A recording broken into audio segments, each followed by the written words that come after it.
Marcus Talbot wasn't the kind of man to pick fights. He built software, brewed his own coffee, and liked things quiet. So when he moved into Ridgepine Estates, a manicured, HOA-controlled neighborhood tucked just outside the city, he expected peace. What he got instead was a warning letter delivered less than 48 hours after closing on the house. The offense, his mailbox, specifically the shade of burgundy. It was non-compliant. The letter read, signed by the HOA president, Cheryl Whitmore. Marcus thought it was a joke. A prank, maybe. But when he visited the HOA office to ask about it, he was met with a tight-lipped woman in pearls and shoulder pads who said with a thin smile, "We take aesthetics very seriously here, Mr. Talbot. You'll want to keep up if you plan to stay long." The words lingered. If you plan to stay long, Marcus chuckled to himself on the way home, brushing it off. But the mailbox was only the beginning. Next came the violation for parking his work van, a clean, white Sprinter on his own driveway. It was in clear view of the street, which, according to the HOA's rules, lowered neighborhood property values. He argued it was his primary vehicle. Cheryl didn't care. The fine stood by the third week. He had racked up over $1,200 in penalties, none of which made sense to him. The grass, they said, was a quarter-inch too long. His trash bin, left out 10 minutes past collection, a single oil stain on the driveway. $200. Marcus tried to play nice. He attended the HOA meeting, calmly expressed his confusion. Cheryl interrupted him mid-sentence. "We enforce the rules equally," she said with a smile. "That's how Ridgepine stays beautiful. Some homeowners appreciate the order." That word echoed in Marcus's head as he left the meeting, past the very parking lot where Cheryl and the board parked their SUVs. It was paved, centrally located, and almost always full. He remembered thinking it was the only practical space for community events, overflow parking, and board gatherings. A little square of land that made Cheryl feel like a queen. It wasn't just the fines, it was the smugness. The way Cheryl wielded her clipboard like a sword. The neighborhood was being run like a private kingdom, and Marcus was being treated like an intruder. That night, he sat in his garage, staring at the growing pile of warning letters. He didn't yell. He didn't vent. He just opened his laptop and began digging. Not into the HOA rules, into the HOA itself. Who ran it? How it was funded? What property it owned and, more importantly, what it didn't. He clicked deeper. Public records, county tax databases, land parcel maps. One document caught his eye. A tiny, overlooked parcel. Lot number 47A. Its borders matched the parking lot exactly. And next to its tax history was a blinking red status. Delinquent. Eligible for auction. Marcus leaned back in his chair, heart pounding. A slow smile crept across his face. The war hadn't just begun, it had just shifted in his favor. Marcus didn't act. Immediately, he watched.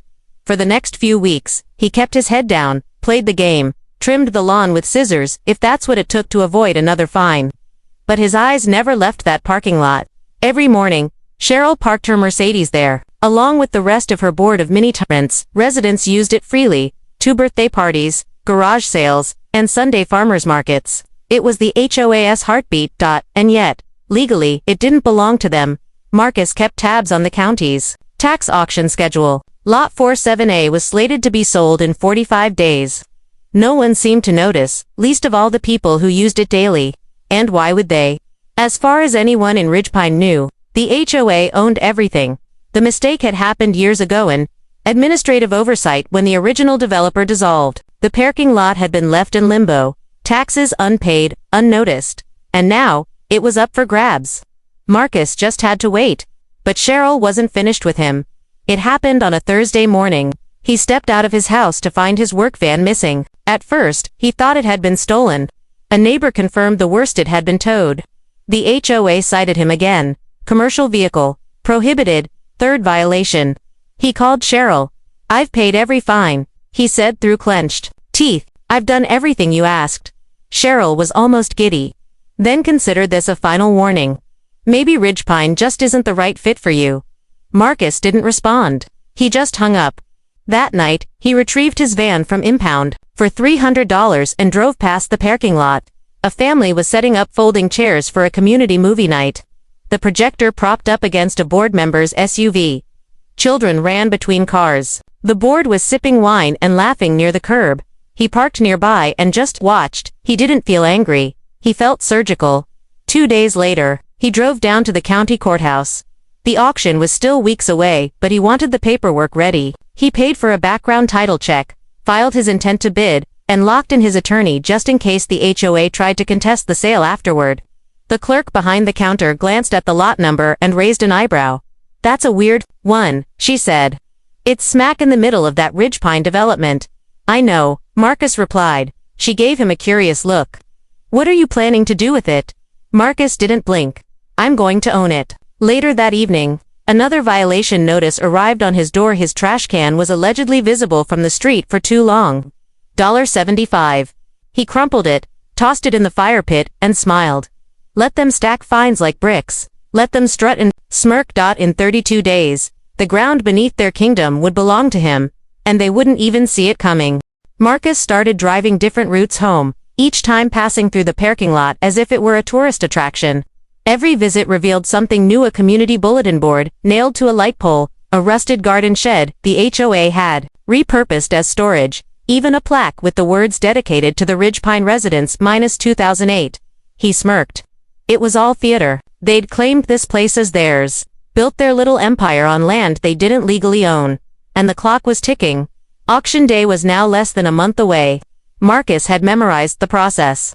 He'd talked to a county tax assessor, who confirmed it.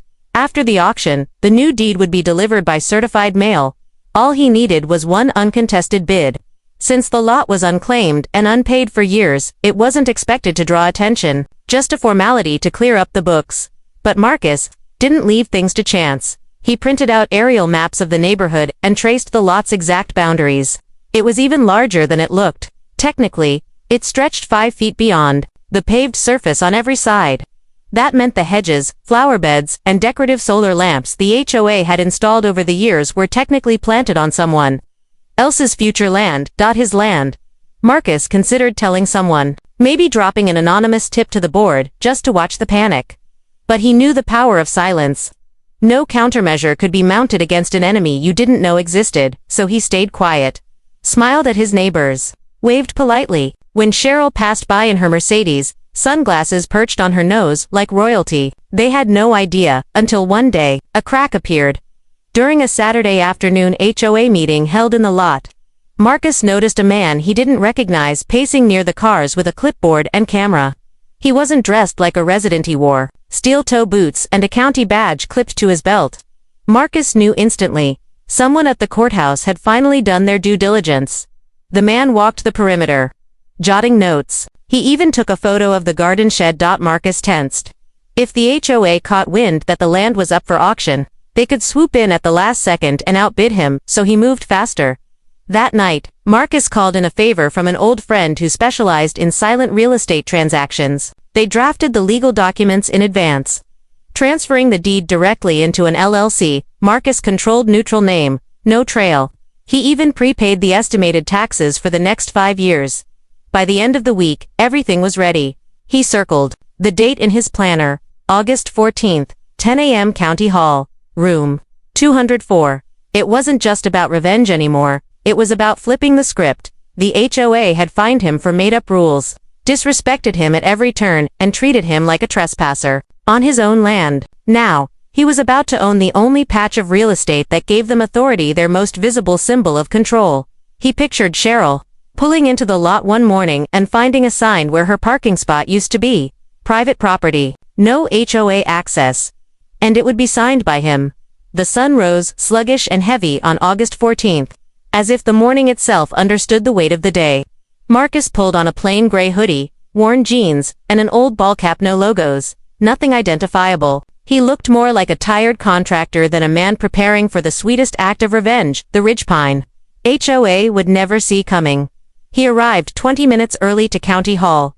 Room 204 was quiet except for the buzz of fluorescent lights and a clerk tapping her keyboard. There were only 2 other people in the room. An older man who looked like he'd wandered in from the wrong office, and a woman bidding on a foreclosed duplex in a different zip code. No HOA. No Cheryl. No last-minute board hero. Perfect Marcus, single quotes S. Lot was number 8 on the docket. He watched silently as the auctioneer moved through the early properties. Voice flat and bureaucratic. Duplex. Abandoned lot. Storage unit. No one bid on half of them. Then came his turn. Next up, parcel 47A. Landlocked municipal strip in Ridgepine Estates. Tax delinquent. Opening bid. $3,200. The room was silent. Marcus raised his paddle. Any advance? Silence. Going once. Going twice. A pause that lasted a breath too long. Sold lot for 7A to bidder, 27. Marcus let his hand fall to his lap. No fist pump, no grin. Just a steady exhale. It was done. That little, cracked rectangle of asphalt, the one Cheryl used like her personal throne, was his. The clerk handed him a printed receipt and confirmed the deed would be mailed within 10 business days. Marcus nodded and left without a word, slipping out the side door and into a world that hadn't changed yet, but it would. That night, he stood across the street from the lot. It looked the same as it always had, same cars, same dull lamplight, same smug laughter echoing from the weekly board meeting huddled near the shed. Cheryl was holding court again, gesturing like a game show host as she outlined her newest plan to ban decorative flags from front lawns. Marcus watched her. She didn't know she was standing on his property. None of them did. But the change had already started. He spent the weekend printing new signage, professional grade, reflective lettering, aluminum-backed, bold red and black over white.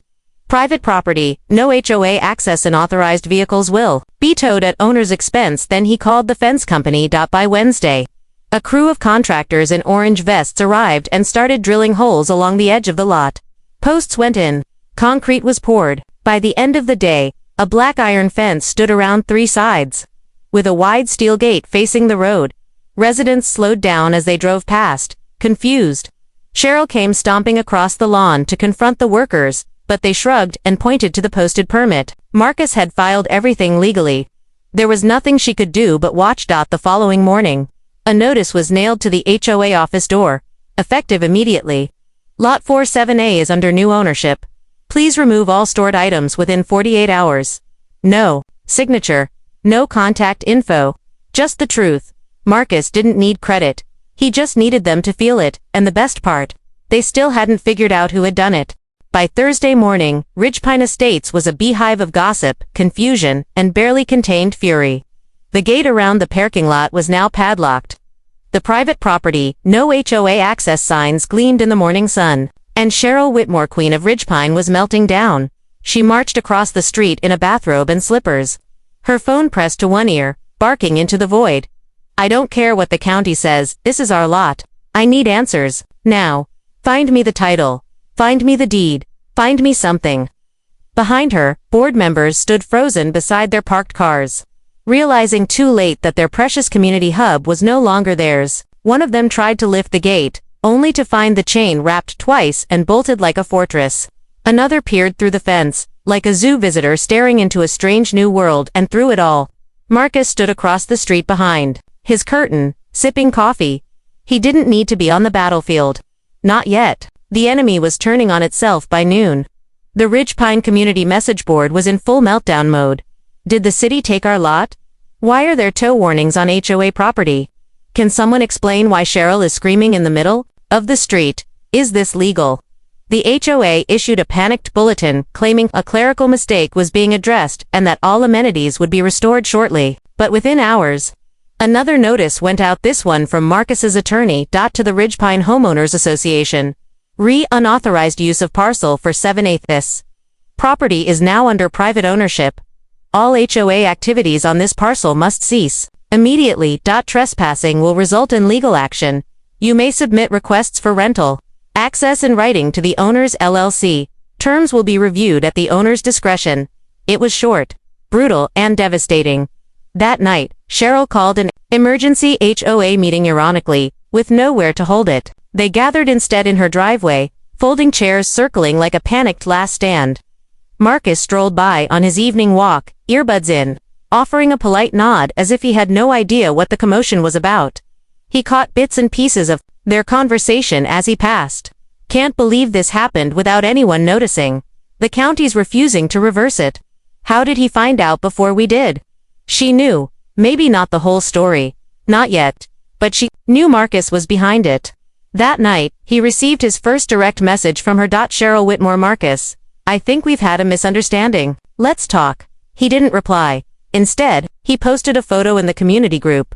The gate closed, the signs installed, and a caption that read, "New improvements to Rich Pine, long overdue. #private property." He knew exactly how it would sting.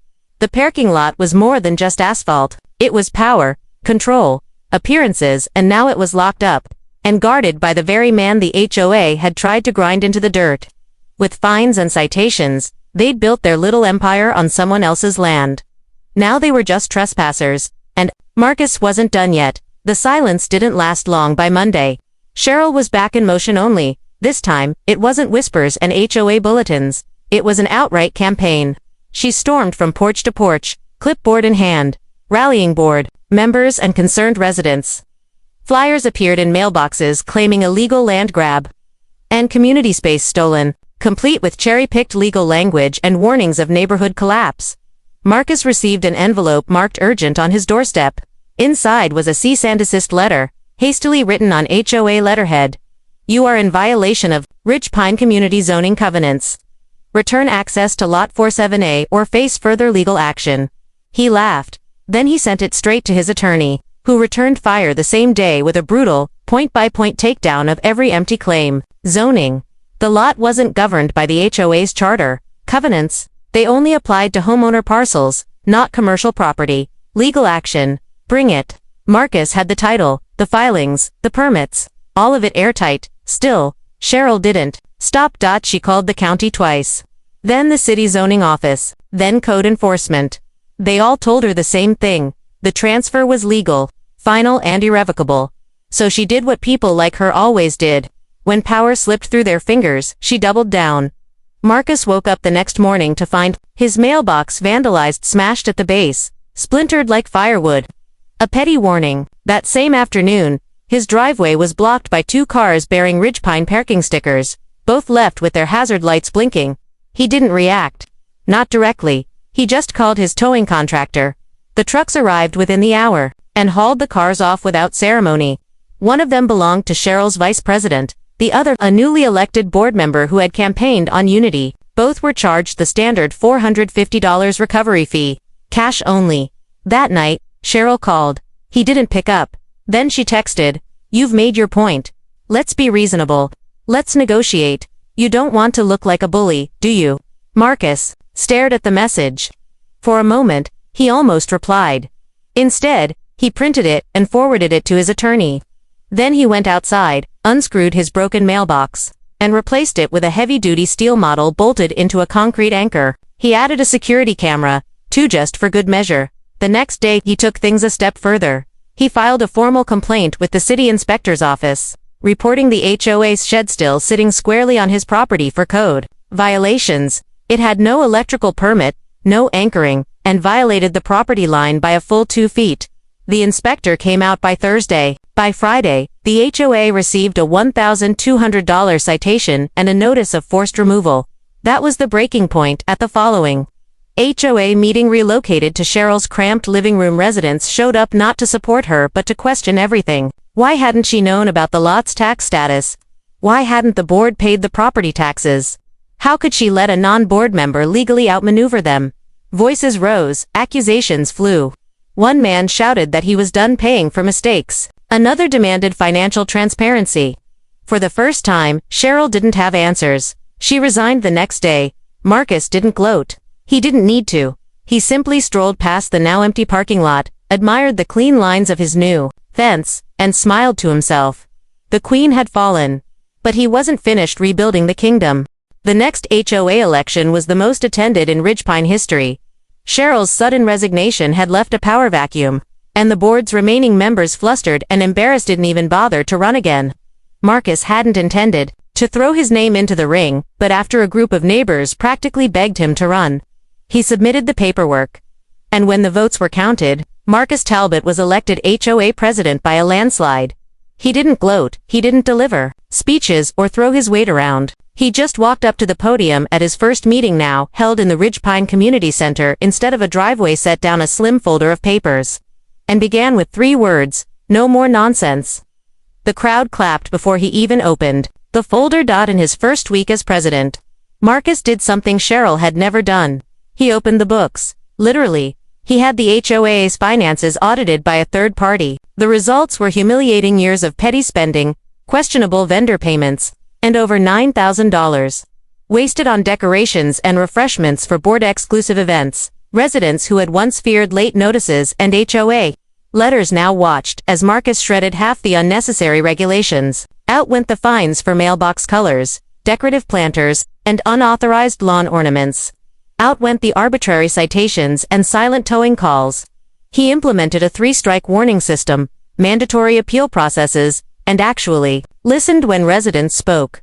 But most revolutionary of all, he restructured the HOA to function like a service, not a rulebook. Still, when it came to the parking lot, Marcus didn't budge. He kept it under the private ownership of his LLC, independent of the HOA. When the board asked if it could be returned to the community, Marcus didn't say no. He said, "Let's make it useful for everyone this time." He leased the lot back to the HOA at a discounted rate far below market value with one condition: it could never again be used to fine, exclude, or punish residents. It was no longer a stage for board members to flex power. It was a space for weekend flea markets, community barbecues, and charity events. The lease agreement included a clause that no member of the HOA board, including the president, could reserve parking privileges. It would remain first come, first serve, like the rest of the world. Some old guard residents didn't like the changes. They grumbled about standards slipping and too much leniency. But for the first time in years, Ridgepine actually felt like a neighborhood again. Families came out for pop. Kids played tag on the sidewalk without being chased off for running too loudly. One resident painted his mailbox bright yellow with flowers, and no one said a word. And best of all, people stopped living in fear of the next stupid letter in the mail. Marcus often walked past the lot in the evening, watching a local food truck set up where Cheryl once held court with her clipboard and heels. There was laughter again, music, normalcy. He never bragged about what he'd done, never told people how close he came to just letting it all burn. Instead, he sat at those same meetings with the same straight back and calm expression he'd always had. Listening, watching, keeping the HOA honest. He hadn't just won. He'd changed the rules. 2 years later, Ridgepine Estates looked different. Not on the surface, the houses were still neat, the sidewalks swept, the gardens well-trimmed. But under the surface, something had shifted. The air felt looser, lighter. People waved more, not just out of politeness, but because they wanted to. Kids rode bikes down the street without their parents watching the clock for approved outdoor hours. The rulebook still existed, but it no longer ruled anyone. At the center of it all stood Lot for 7A. Once a symbol of HOA control. Now it was a patch of freedom in the middle of a tightly packaged suburb. On weekends, food trucks pulled in, pop-up markets, movie nights, car washes, no fees, no fines. Just people using space like it belonged to them again. Technically it didn't. It still belonged to Marcus. He never changed that. The HOA paid its modest lease on time each month.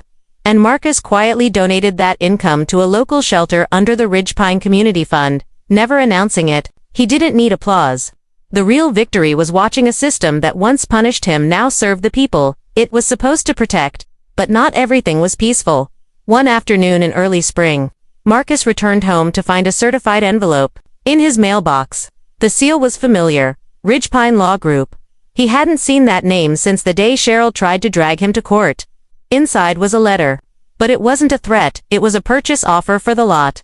The new board, younger, and eager to reconsolidate HOA assets, wanted to buy it back outright. The price was generous. In fact, it was nearly double what Marcus had paid. They promised to honor the community's centered traditions and included a glossy brochure with design mock-ups for a potential new Ridgepine Pavilion. He read it twice, then he walked to the lot. The gate was open now, left wide to encourage foot traffic. A few kids were chalk drawing on the pavement. An elderly couple sat on folding chairs, sipping lemonade in the shade of the old garden shed still there, now repainted and fully permitted. He knelt down, ran his fingers along the edge of the concrete, and remembered the first time he saw Cheryl's SUV parked where the food truck now sat. Remembered how he felt, not just pushed out but erased. He folded the letter neatly, walked back home, and sat down at his desk. His reply was short, thank you for your offer. Unfortunately, the property is not for sale. The community already owns it in spirit. That's enough for me. He hit print, signed it, sealed the envelope, and left it in the outgoing mail. Then he poured himself a coffee, walked out onto his porch, and watched as a few high schoolers set up a makeshift stage in the lot for an open mic night. They weren't quiet. They weren't orderly. They weren't on brand for Ridgepine, and that's exactly how he liked it. Marcus never raised his voice. Never staged a protest. Never painted slogans on signs or shouted in board meetings. He just waited, observed, and made one very smart move. He didn't fight the HOA with anger. He bought the ground out from under them, and in doing so, he gave the neighborhood something they hadn't had in years: freedom.